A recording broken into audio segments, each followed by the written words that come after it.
नमस्कार, मैं मानस मिश्रा और लीनू नेशन में आप सभी का बहुत बहुत स्वागत करता हूं। उदयपुर में कन्हैया लाल की हत्या को लेकर के पूरा देश जहां आक्रोश में था, और ये आक्रोश होना भी चाहिए। कभी कभी गुस्सा भी जायज होता है, क्योंकि कोई अगर आपके घर में घुसकर आपको मार मार कर जाता है तो जाहिर सी बात है कम से कम एक गुस्सा आपका अगर आपके अंदर से बाहर आता है तो वो गुस्सा अगर किसी को हानि नहीं पहुंचाता है तो कम से कम आने वाले वक्त के लिए आपको चिताएगा तो। लेकिन इन सब के बीच में आपको जो कुछ हुआ है, कन्हैया लाल की हत्या के पीछे मस्जिद वाली साजिश।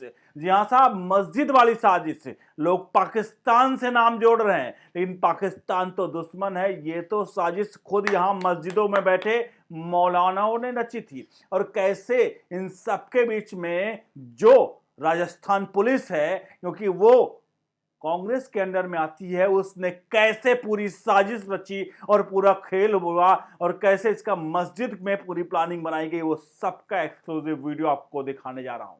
पूरी वीडियो देखिएगा। और आज आज ये जो शक्ल है, ये चेहरा है, इस चेहरे के बगल वाला ये घर है, ये आलीशान मकान, ये अय्यासी का अड्डा, ये कौन है? ये घर है इसका, ये आतंकी। इस आतंकी की कल आप भी टारगेट हो सकते हैं। इन आतंकियों को उनके दिल में पता नहीं कौन सी बात को कब चोट लग जाए और आपके घर में घुसकर ऐसे लोग मार के चले जाएं, और सरकार अपने हाथ पे हाथ धरे हुए बैठेगी और सिर्फ और सिर्फ राजनेता कंडेम्ड करेंगे कि हम ऐसे मामलों की भर्त्सना करते हैं। अरे उससे पूछो जिसकी हत्या हुई है। चलिए लिए जाते हैं उस मस्जिद में जहां ये पूरा खेल हुआ और आपको दिखाते हैं राजस्थान पुलिस का घिनौना खेल। इस वीडियो को लाइक शेयर और अपने आप करिएगा अगर आपको दिल में बात लगे, और लोगों तक पहुंचा दीजिए, क्योंकि लोगों को जागरूक करने के लिए हम ये वीडियो बना रहे हैं। आपको गुस्सा निकालना है, लेकिन वो गुस्सा सिर्फ उस तरह से निकालना है कि लोग जागरूक हों और लोग समझे कि आपके बगल में बैठा हुआ अब्दुल कौन है। आपको ले चलते हैं सीधे खबर की तरफ। क्या है पूरी की पूरी का आपको बताते हैं। इस कहानी का पहला घटनाक्रम उसका लिए चलते हैं उस राजस्थान पुलिस की कठमुल्लों के साथ मिलकर की गई साजिश का खुलासा भी करेंगे। एक दर्जी जो अपना नॉर्मल सी लाइफस्टाइल में छोटा, अमूमन कहीं ना कहीं कुछ दो वक्त की रोटी किसी तरह से अपने परिवार का चला रहा था, दर्जी कन्हैया लाल। उसकी हत्या का मुख्य आरोपी जो है मोहम्मद रियाज। मोहम्मद मोहम्मद मोहम्मद, वाह! एक मोहम्मद के ऊपर एक टिप्पणी की जाती है।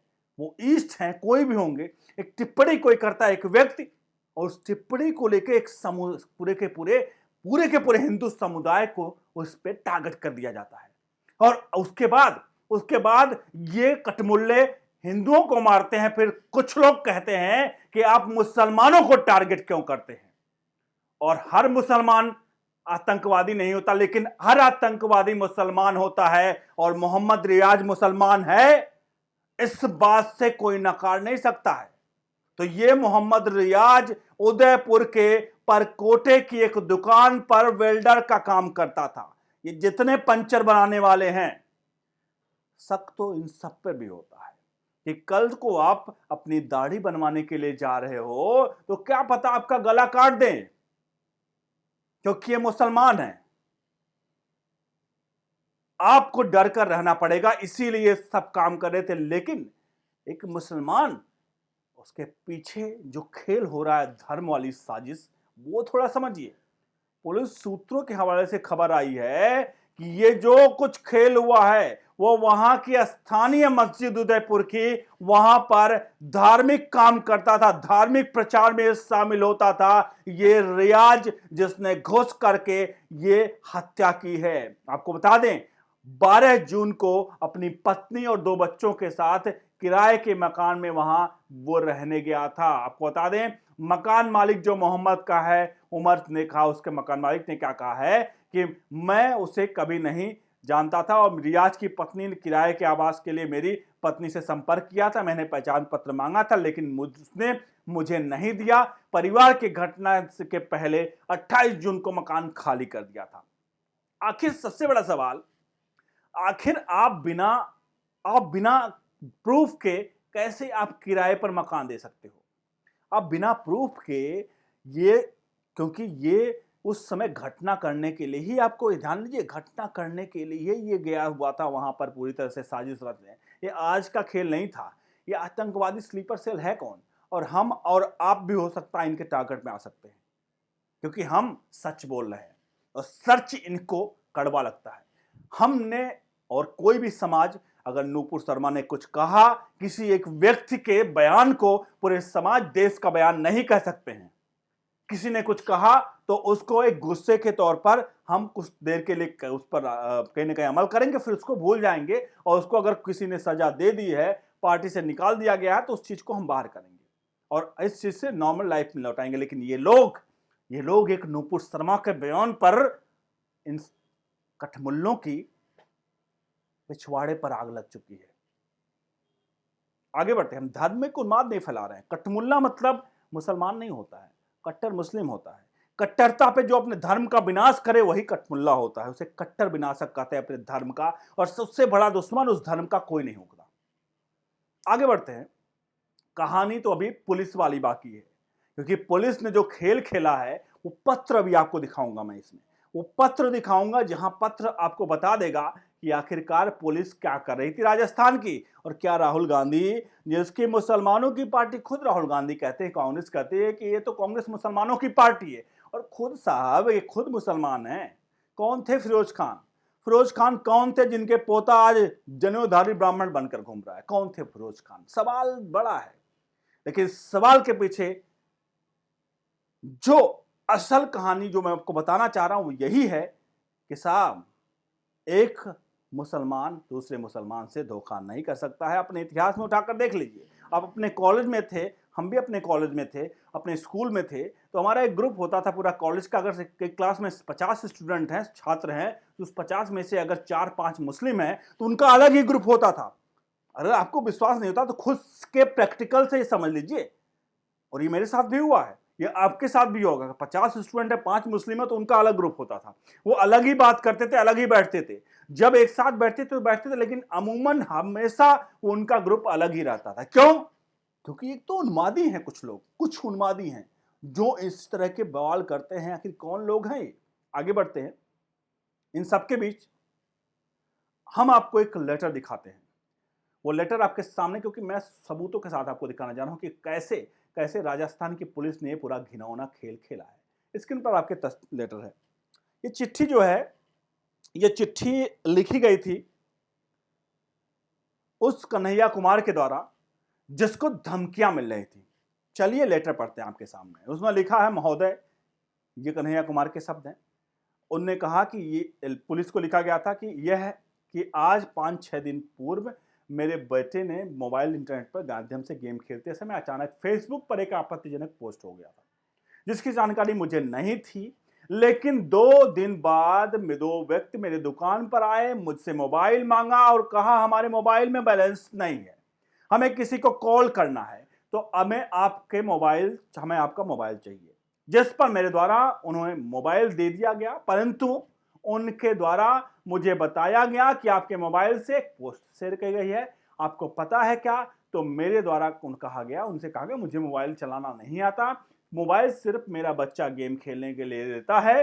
और तो उनके द्वारा मोबाइल से पोस्ट फिर उसके बाद डिलीट की गई और कहा गया आइंदा ऐसा मत करना। ये चिट्ठी पुलिस को दी गई थी कन्हैया कुमार के द्वारा। आगे बढ़ते हैं अगले पॉइंट की तरफ। उसके बाद वो कहते हैं कि शनिवार को दिनांक 11/6 को मुझे पुलिस थाना जो है वो धानमंडी से फोन आता है कि आपके खिलाफ एक रिपोर्ट दर्ज की गई है, आप थाने में आ जाओ। जब थाने में मैं गया तो प्रार्थी नाजिम पुत्र नईम रिपोर्ट दर्ज कराई, और वह मेरा पड़ोसी था, और उसने मुझे बताया कि मैंने रिपोर्ट अपने समाज के दबाव में आकर करी है, बल्कि मुझे पता है कि मोबाइल फोन चलाना आपको नहीं आता, यह आप पोस्ट नहीं कर सकते। उसके अलावा तीसरा पॉइंट यह है कि नाजिम उसके अपने साथ अन्य 5 लोगों के 3 दिन के मेरी दुकान के रैकी कर रहे थे और मुझे दुकान खोलने नहीं दे रहे थे। सुबह शाम मेरी दुकान के बाहर 5 से 7 लोग चक्कर काट रहे थे, और मुझे पता चला कि यह सब मेरी दुकान खोलने से ही मारने की कोशिश करेंगे। क्योंकि नाजिम और उसके साथ अन्य 4-5 लोग मेरा नाम और फोटो उसके समाज ग्रुप में वायरल कर दिया और सबको कह दिया कि ये व्यक्ति अगर किसी कहीं रास्ते में दिखे व दुकान पर आए तो इसे जान से मार देना। क्योंकि इसने एक आपत्तिजनक पोस्ट की है, इसके द्वारा मुझे दुकान नहीं खोलने का दबाव बनाया जा रहा है। अगर मेरे द्वारा दुकान खोली जाएगी तो ये सब मुझे जान से मार देंगे। अब आप समझिएगा, आगे बढ़ते हैं। ये सब पुलिस के पास थी। ये कहानी, ये जो घटना मैं आपको बता रहा हूं साहब, ये जो घटना मैं बता रहा हूं, ये पुलिस के पास है, पूरा पूरा पुख्ता। ये लेटर उन्हीं से मिला है। और कैसे पुलिस, कैसे ये जो कहानी चल रहा है, राहुल गांधी जो अब इसमें अपने आप को बड़ा मासूम साबित कर रहे हैं, और जावेद के लिए राहुल गांधी पत्र लिखता कहता है जावेद की गिरफ्तारी की गई है, वो गलत है। वो जावेद फैक्ट चेक के नाम पर हनीमून का बना देता है। वो फैक्ट चेकर कटमुल्ला। अरे ऐसे लोगों को तो वाकई में अगर समाज की, मैं नहीं कह रहा, सोशल मीडिया पर कह रहा है कि ऐसे लोगों को तालिबानी सजा मिलनी चाहिए। टांग दो इनको हेलीकॉप्टर पर, फांसी पर, और दिखा दो समाज को कि अगर इस तरह के काम आगे से हुए तो तुम्हारे मन में अगर डर नहीं बैठा तो तुम्हारे साथ यही किया जाएगा कि तुम्हें भी टांग दिया जाएगा।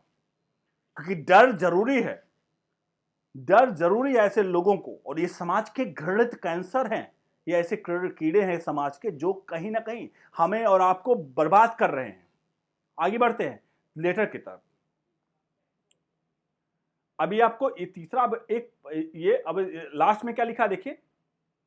उसके बाद वो कहता है लेटर में, अतः श्रीमान निवेदन है कि नाजिम व उसके साथीगण खिलाफ कानूनी कार्यवाही कीजिए, मुझे मेरी दुकान खोलने दी जाए और मेरी जान माल की सुरक्षा प्रदान की जाए। ये पूरा आखिरी पत्र लिख दिया। अब आप खुद समझिए और बताइए, ये जो नाजिम है, ये जो लोग हैं, ठीक है ये क्रिमिनल है, तो क्या राजस्थान की पुलिस भी क्रिमिनल है? क्या राजस्थान की पुलिस भी क्रिमिनल है? सवालिया निशान खड़ा होता है इस पे।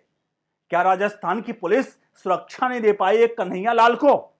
देश में कितने कन्हैया लाल हैं और देश में कितने ऐसे नाजिम हैं जो उन कन्हैया लालों को ढूंढ रहे हैं, और जब भी मौका मिलेगा उन कन्हैया लाल का यही हश्र करेंगे। और हमारी पुलिस क्या कर रही है? अब तो सवाल हमारे बड़े लोगों तक भी पहुंच रहा है।